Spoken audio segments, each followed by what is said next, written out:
নমস্কার বন্ধুরা। আগামী 2 থেকে 3 ঘন্টায় বজ্রবিদ্যুৎ সহ বৃষ্টির সতর্কতা জানালো আলিপুর আবহাওয়া দপ্তর।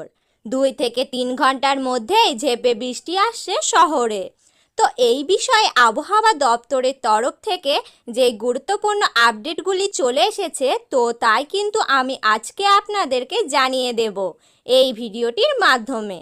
তো বিস্তারিতভাবে জানতে হলে অবশ্যই ভিডিওটিকে শেষ পর্যন্ত মনোযোগ সহকারে দেখবেন এবং আপনার জেলায় যে কোনো গুরুত্বপূর্ণ খবরের আপডেট আপনি যদি সবার প্রথমে পেতে চান, তাহলে অবশ্যই চ্যানেলটিকে সাবস্ক্রাইব করবেন এবং পাশে থাকা বেল আইকনটিকে প্রেস করে রাখবেন পরবর্তী খবরগুলি সবার আগে পাওয়ার জন্য। তাহলে চলুন ভিডিওটি শুরু করা যাক। আগামী 2-3 দিন রাজ্যের বৃষ্টির সম্ভাবনা আরও কমবে।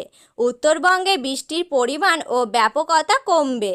পরিস্থিতি কিছুটা উন্নতি হতে পারে উত্তরবঙ্গে, এমনটাই জানাচ্ছেন আবহাওয়া দপ্তর। বঙ্গোপসাগরে নিম্নচাপ তৈরির সম্ভাবনা। উইকেন্ডে নিম্নচাপের প্রভাবে বৃষ্টি বাড়তে পারে দক্ষিণবঙ্গে। আজ বজ্রবিদ্যুৎ সহ বৃষ্টির সতর্কতা মালদহ, উত্তর ও দক্ষিণ দিনাজপুর জেলায়। বজ্রবিদ্যুৎ সহ হালকা থেকে মাঝারি বৃষ্টির সম্ভাবনা। সতর্কতা রয়েছে বজ্রপাতেরও। মৌসুমি অক্ষরেখা সরে গিয়েছে বাংলা থেকে। বজ্রবিদ্যুৎ সহ হালকা থেকে মাঝারি বৃষ্টি হলেও ভারী বৃষ্টির কোনো সম্ভাবনা আপাতত নেই দক্ষিণবঙ্গে। আগামী 2-3 দিন সক্রিয় বজ্রবিদ্যুৎ সহ বৃষ্টির সম্ভাবনা কমবে। বুধ এবং বৃহস্পতিবার বাড়বে গরম এবং আর্দ্রতাজনিত অস্বস্তি। কলকাতায় আংশিক মেঘলা আকাশ। বজ্রবিদ্যুৎ সহ হালকা থেকে মাঝারি বৃষ্টির পূর্বাভাস। আগামীকাল বাতাসে জলীয় বাষ্পের পরিমাণ বেশি থাকবে। বৃষ্টি না হলেও তাও আর্দ্রতাজনিত অস্বস্তি থাকবে। শুক্রবার আবহাওয়ার পরিবর্তন হবে। শনিবার থেকে বৃষ্টির সম্ভাবনা বাড়বে। রবিবার কয়েক পশলা বৃষ্টির পূর্বাভাস রয়েছে।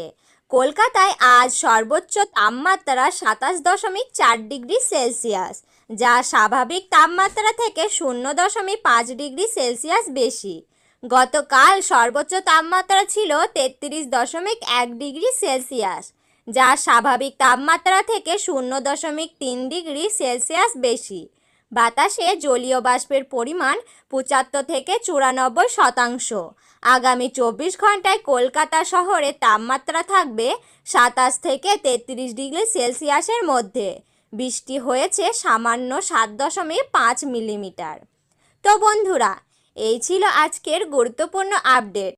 এই রকম গুরুত্বপূর্ণ আপডেট সবার আগে পাওয়ার জন্য অবশ্যই আমাদের চ্যানেলটিকে সাবস্ক্রাইব করে রাখবেন এবং পাশে থাকা বেল আইকনটিকে প্রেস করে রাখবেন পরবর্তী খবরগুলি সবার আগে পাওয়ার জন্য।